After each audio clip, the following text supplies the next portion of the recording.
may HIV crisis sa Pinas. Bata na rin ang tinatamaan at social media ang isa sa mga dahilan. Ayon sa DOH, kailangan na itong aksyonan bago pa lumala. Narito ang agenda report ng ating kasamang si Corina Sanchez Rojas. Sa Pilipinas ngayon ay may nadidiskubring 57 bilang araw-araw ng mga bagong tao na may sakit na HIV o di kaya ay mas malala na kondisyon na AIDS o autoimmune deficiency syndrome. Mas malawak at mabilis ngayon ang pagkalat ng sakit ng mahigit 500% ang dinami mula 2010 hanggang sa kasalukuyan. Ang Pilipinas ang number 1 sa dami ng mga bagong kaso ng HIV sa buong Southeast Asia at isa sa pinakamabilis ang pagkalat sa buong mundo. Sa pagsasaliksik, nakita na ang social media ang isa sa pangunahing dahilan kung bakit dumadami at bumabata ang edad ng mga nahahawa. So Secretary Herbosa, bakit sa palagay po ninyo patuloy ang pagtaas pa rin ng HIV sa Pilipinas? Madaming mga factors yan. Number one, internet. Internet pornography. Some apps are being used by yung mga key populations. More open ang society. My feeling is there's this generation, itong mga bata, because we got them younger now. 30% are 15 to 24 years old. So this is the generation that did not see HIV when HIV was a pandemic. Si alias Kyle ay 17 anyos at nabubuhay na may HIV. Umaamin si Kyle na nahawa siya dahil sa unprotected sex o pagtatalik na walang proteksyon matapos mag-hook up sa isang hindi kakilala sa internet. Pinagsisisihan ni Kyle ang paggamit ng dating app. Ngunit ngayon, siya'y nag-aaral at nagtatrabaho habang patuloy na umiinom ng gamot na ARV na libreng binibigay ng gobyerno. Sa ngayon ay undetectable na ang virus sa kanyang katawan. Aminado si Secretary Herbosa na sa loob ng mahabang panahon ay hindi na nabigyan ng sapat na pansin ang kampanya ng impormasyon at testing para sa HIV/AIDS awareness and prevention. At kailangan na itong magsimula ulit at agad.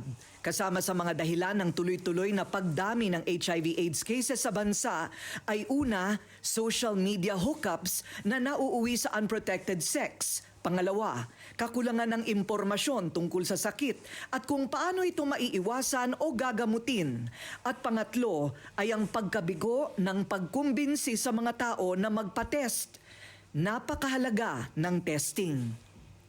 Sa paraang ito ay malalaman ng may sakit kung paano pa rin maaaring mabuhay ng halos normal at matagal kahit may HIV/AIDS at para rin hindi makahawa ng iba. What did the Pope say exactly? Number one, sinabi niya, who am I to judge that gender? And then the second one is, of course, they can use the condom to prevent HIV from spreading. Bakit po hindi na lang gawing mandatory ang testing ng HIV kung mandatory naman ang iba pang mga sakit pag pumapasok ka halimbawa sa trabaho?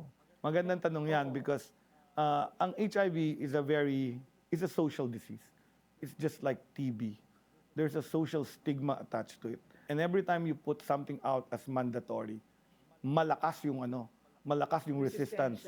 Whereas as doctors, we do mandatory things. We enter we have mandatory pag nag-surgery, kailangan magka-hepatitis injection ka to protect you from your diseases as you handle blood and other things.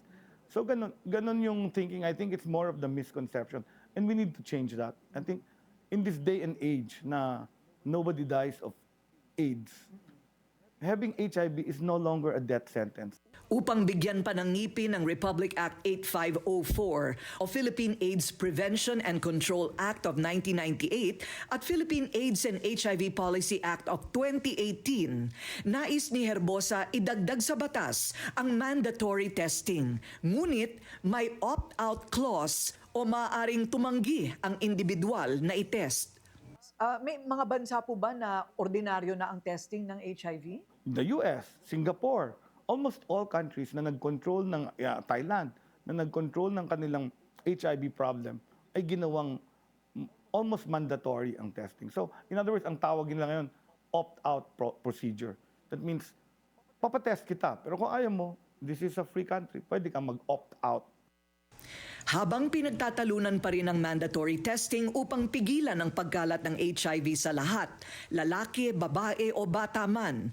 Ayon kay Herbosa, kung hindi maaagapan ngayon ang sakit, sa loob ng 5 hanggang 10 taon ay hindi nakakayanin ng gobyerno na tulungan pa ang dami ng mga may HIV/AIDS sa bansa.